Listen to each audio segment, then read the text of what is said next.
When our spoken word 9 days format here at JMN, we did promise that we'd introduce to you a special guest this morning who participated in a unique program, one that we spoke about with her by Spodek last week on the air. And in fact, our special guest has arrived. It is America's one and only Jewish Moments in the Morning radio program, heard on listeners-sponsored digital radio around the world, the web at NachumSegal.com, on the Nachum Segal Network, and of course on the beloved NSN app. Before I introduce Mrs. Sylvia Fallas, let me remind everybody that there is a Zionist education initiative program that Nefesh has recently introduced. Rabbi Josh Spodek is the head of that pillar of the organization.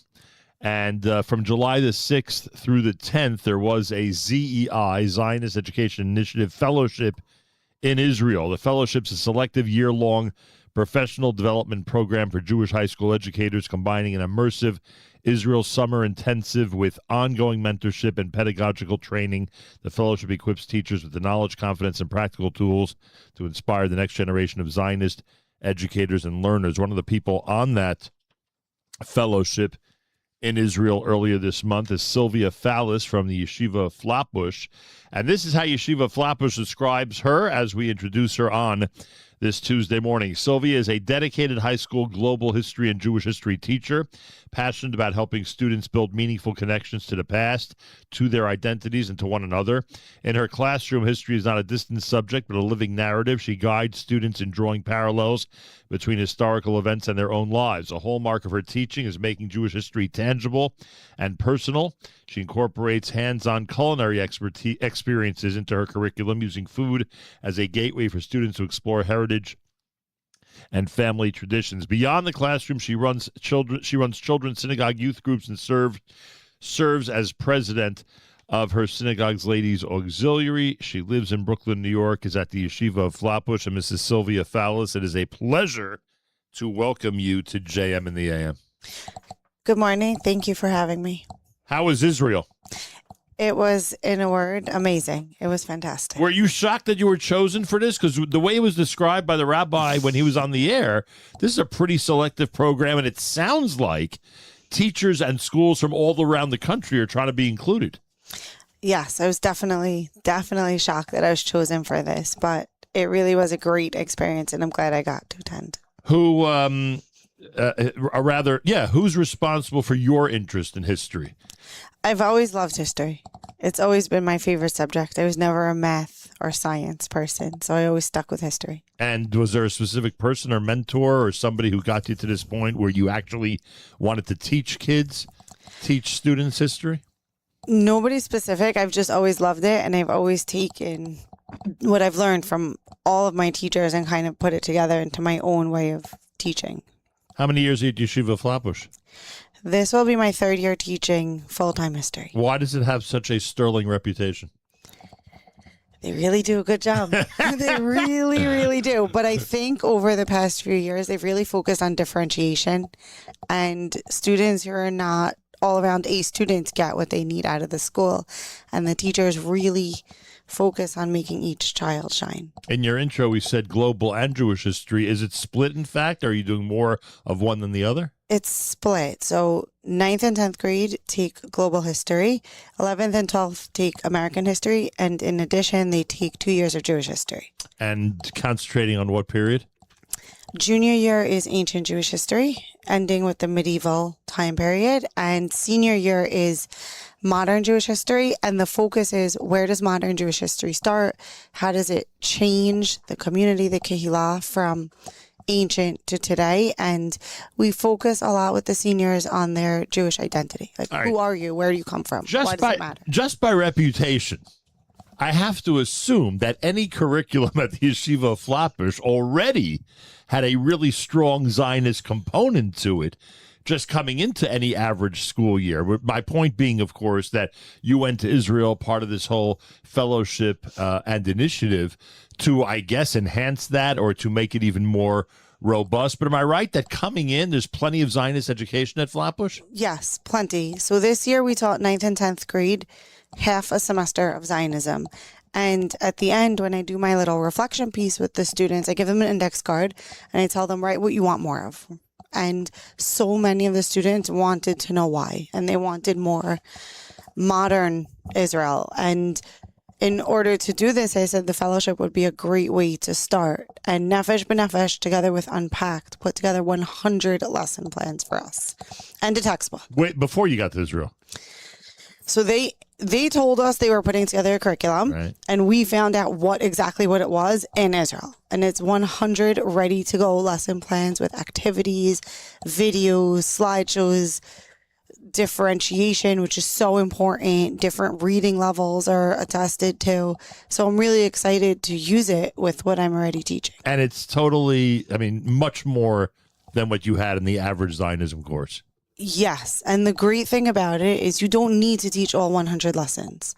If you're teaching a unit about kibbutzim, you can search kibbutzim and get all of their lessons. If you're talking about Israel today and politics, you can take that portion. You can take the ancient portion. So you can mix and match and use what you need. And the great thing about it was it's not only geared to history teachers.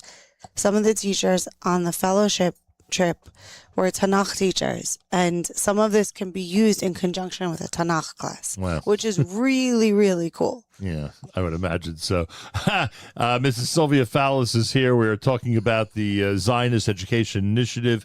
I assume you met colleagues from other schools who were participating as fellows? Yes, I did. And were they just as excited? Like, did they all get how revolutionary this is? Yeah, everyone was so excited. We were all just happy to be there, to network with each other, to see how our schools were the same, how they were different, what we can do together.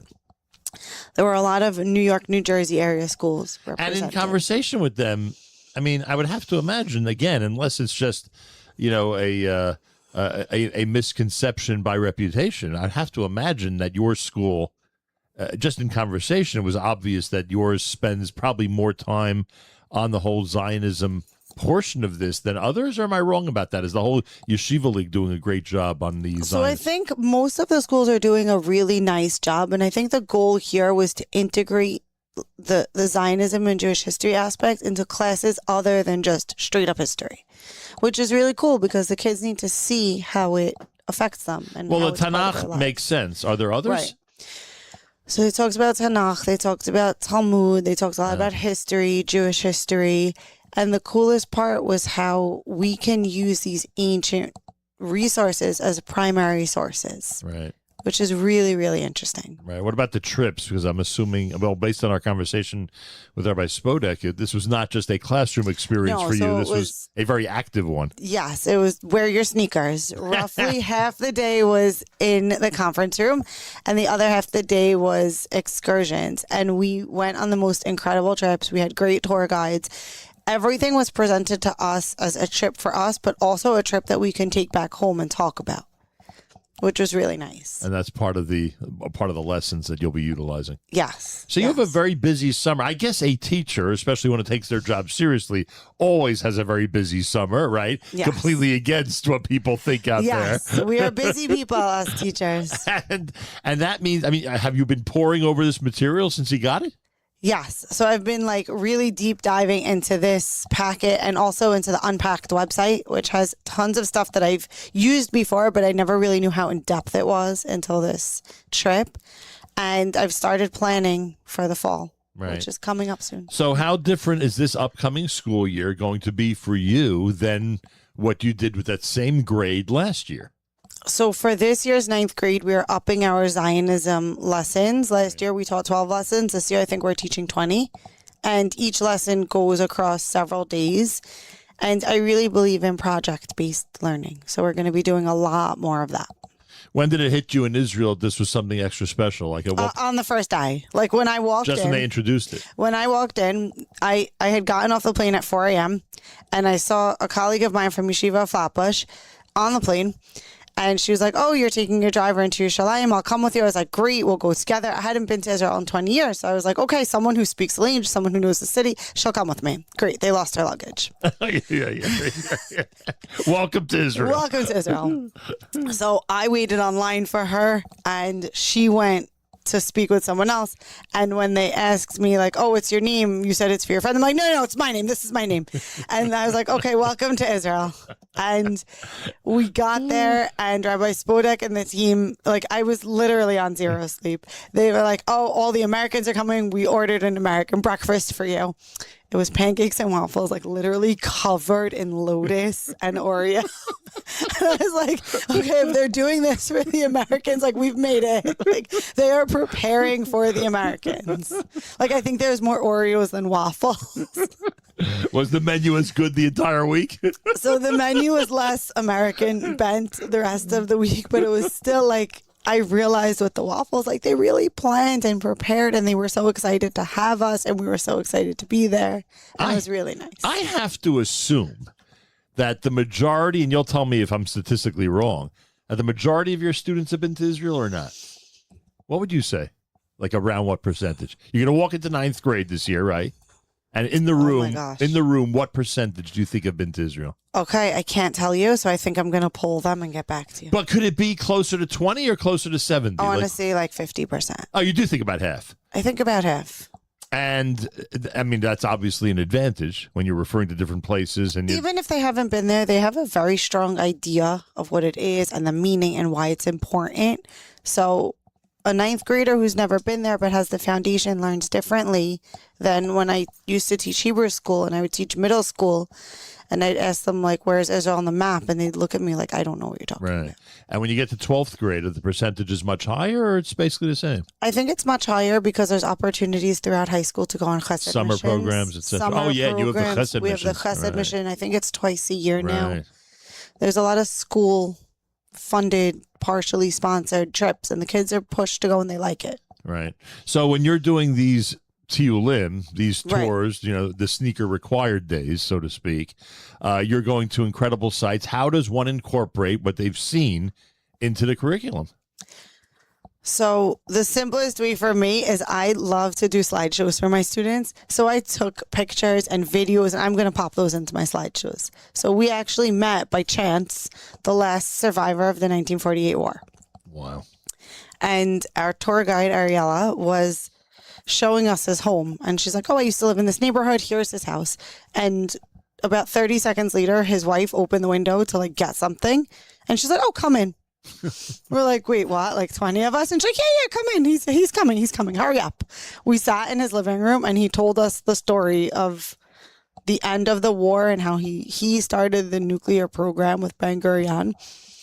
And at the end, he's like, oh, Ben Gurion called me. He said, Yalla, let's go. So I said, let's go. And he went. And you're hearing this. And I'm hearing this from him, and I took a video. And when I teach my students about this, I'm going to say primary sources are the best sources. Here's a video straight from the primary source. Unbelievable. How did this all wrap up? Like, did they give you, because I was told that this is not simply a week-long program, but there's going to be plenty of follow-up throughout the entire year. So what was the message on the final day? Right. So the message was next year, Miami. We're going to Miami for a few days, the second Jewish home. We're going to Miami in February. Great choice of planning, by the way. And for a 2-day mid-year intensive, and we Zoom once a month with each other, and we also Zoom with our one-on-one coaches to make sure that this curriculum fits in with our school and our needs. So there'll be a Zoom in August for this? August 23rd. And then you're literally starting the school year right after that. Yes. Like, that's going to be the pep talk. That's going to be like opening day. Literally. We start, I think, September 7th. How does a teacher know when the curriculum's going well? Like, at what point? Is it 2 weeks in? Like, at what point do you say to yourself, is this working or not working? I think when they all bring pens and notebooks, like, you know. They show some interest? I mean, I am that teacher who says, like, oh, you don't have a pen? I have 3, pick one. But I make it a lot of fun. We do life-size maps. I bring markers. We make travel brochures. And what's with the cooking? It's part of your bio. It's part of my bio. I was a professional cooking instructor for 10 years. And I focused on teaching Jewish history through food because everybody likes to eat. So a typical lesson like that would be what? So a typical lesson would be to trace your own Jewish history and heritage through food. So we would take a large map on the wall and tell me, where's your family from? Germany and Russia. Okay, so we'd put No spices in my diet. I was going to say like a lot of potatoes. We would put a pinpoint in Germany, a pinpoint in Russia, and we would take a string and we would map how they came to New York or New Jersey, like where and which food survived, like which traditional. Why did they eat potatoes in Germany? So that's what was available. That's what was available. Why did my Syrian family eat rice? That's what they had. Right? What we had. Right. Like, why are we using ground beef? Because you can stretch it farther. But the visual aspect is so interesting when you see, like, a student's family go from Syria to Israel to Mexico to Panama, to Miami, to New York, and you literally wrap push pins with string and you can physically trace the journey. It's a really interesting way to get the kids to literally see it and understand what they're eating. And I guess if you're teaching the fact that potatoes is all that's around, then you start getting into a conversation about economics and, how, poverty and the difficulties of the community and reliance one on another, et cetera, et cetera. Right? It's all going to come from that. Yeah. And my favorite communities to talk about are the ones where the kids actually don't come from. So we talk a lot about Eastern Europe because, as you might know, we are very Sephardic. We like our spices in Flatbush. Right. And we talk about the Jews of Rome, which is really cool. When they lived in the Roman ghetto, there was no food. So what did they eat? Artichokes. Artichokes were considered poison. And the Jews said, like, all right, let's try this. I mean, we're not going anywhere good, so maybe it'll work. And it did. And artichokes all around Rome, the fried artichoke is called the Jewish artichoke. Right. So we've, we as Ashkenazim have had plenty of dishes, worldwide dishes, seep into our Shabbos menu, for instance, over the years. Yes. Has your community had Ashkenazic dishes that are now almost basic staples, or never really got to that point? I think cholent is pretty popular. Is it? I mean, Yeshiva done the way you like it, right? No, I make mine with lamb ribs and a little bit of flanken and lots of paprika. This year, Flatbush had its student government first annual cholent cook-off. I participated. I mean, that was an interesting event. Well, you're a pro. That's not fair. I didn't win. The chemistry teacher won, and I'm convinced it's because they wanted good grades. But next year we're going blind. So, But it's a great way to introduce the students to different foods, something they might be used to. They all know potato kugel, probably from their Shabbatons. Right. And that's true. Sleepaway camp. Right. They eat their. A lot of Hamish food. My daughter went to sleepaway camp for the first year a few years ago, and she came home. She's like, I don't know what that brown soup is, but it's not my thing. Hilarious. Yeah, but they're learning slowly. Well, now that you're part of the Nefesh B'Nefesh Zionist education initiative, you're going to have to incorporate some Israeli food into your classroom. Yes. So one year we made Israeli salad as part of our closing Zionism unit. Right. Only bring plastic knives. And it's a lot of fun. I really only bring plastic. Good boy. Knives. We don't do glue either. Glue doesn't end well. But the kids really like to cook, and they like tactile activities, and they like to see it and taste it. And it's a really great way to kind of close out a unit with cooking because that's what they remember. Well, I'd have to assume there has to be a falafel day or, like you can't even do a chapter on Israel without. So I like to talk about Israeli food, and I ask them, like, what is Israeli food? Like, everyone pick one, write it on the board, and everyone comes up with something different. And we talk about how Israel is more of a salad bowl than a melting pot, how everything was kind of like thrown at the wall and everything stuck. And nothing has really changed. Like in America, you can get short rib cholent, but in Israel, like the sabik is still the sabik. Like we're not making it into something different. Right. And a lot of the Israeli food is really Middle Eastern food because a lot of Israel's neighbors share the same type of menu items, depending on what it is. Yes, it's very common, but you also see, especially in the shuk, there's like a lot of Haimish spots with the Thursday night VIP cholent. I can't be that much. I was actually walking back to my hotel with a friend, and he had pointed out like the basement of an office building, and he said on Thursday nights you get 700 men eating cholent. And he said the lamb cholent runs out first. I would imagine so. It's probably the best. Sylvia Fallas is one of the Zionist Education Initiative Fellows, the very first class, if you will.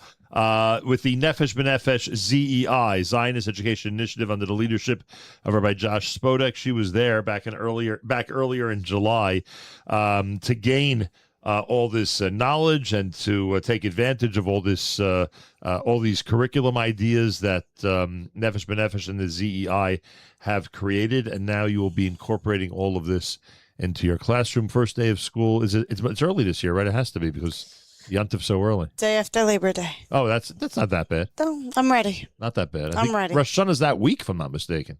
Yes, we start Tuesday. Right. We're off Friday. Correct. So it's a couple of days before the big holiday. I'm not complaining. I don't think the kids are either. I would imagine so. And this will all be a part of the school year, and you'll be doing regular Zoom meetings, as you said, and the follow-up pep talk live and in person in Miami in February. In Miami. We will be snowbirds. And what do you say to those principals, administrators, educators, teachers, board members who are now considering the Zionist Education Initiative?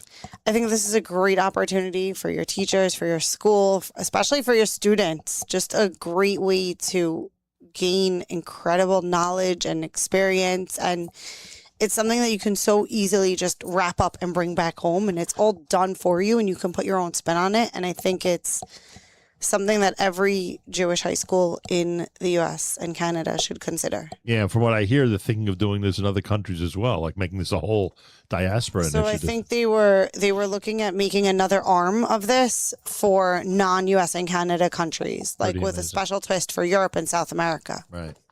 Yeah. It could be a real game changer. I think it already is a real game changer. Yeah. Well, you got to come back in May and tell us. June is graduation. I'll come back. Okay, you come I'll back. Come back. On your way back to Deal. Yes, I'll stop from the graduation in the city on my way back to the beach. And you'll let me know if, in fact, this went the way it should have. We'll talk in Miami mid-year. Yeah. All right. Mid-year. But I think deal. It's a great initiative, and I really hope they keep expanding like they say they're going to. Yeah. All they need is more and more slots for fellows so that they can fill the demand, because there's going to be hundreds of applicants, right? I really, really hope so. And I think it just stands test to how great it is the more applicants they get. Sylvia Fallas, you'll find her at Yeshiva of Flatbush starting the day after Labor Day, incorporating a whole bunch of Nefesh B'Nefesh Zionist Education Initiative curriculum items and ideas and real hardcore lesson plans into her own teaching experience. Have a wonderful rest of the summer, and good luck in the upcoming school year. Thank you so much. Enjoy the rest of your day and your summer. Appreciate that, and great meeting you. That's Mrs. Sylvia Fallas, and one of the fellows of the ZEI, and great to welcome her here this morning at JM.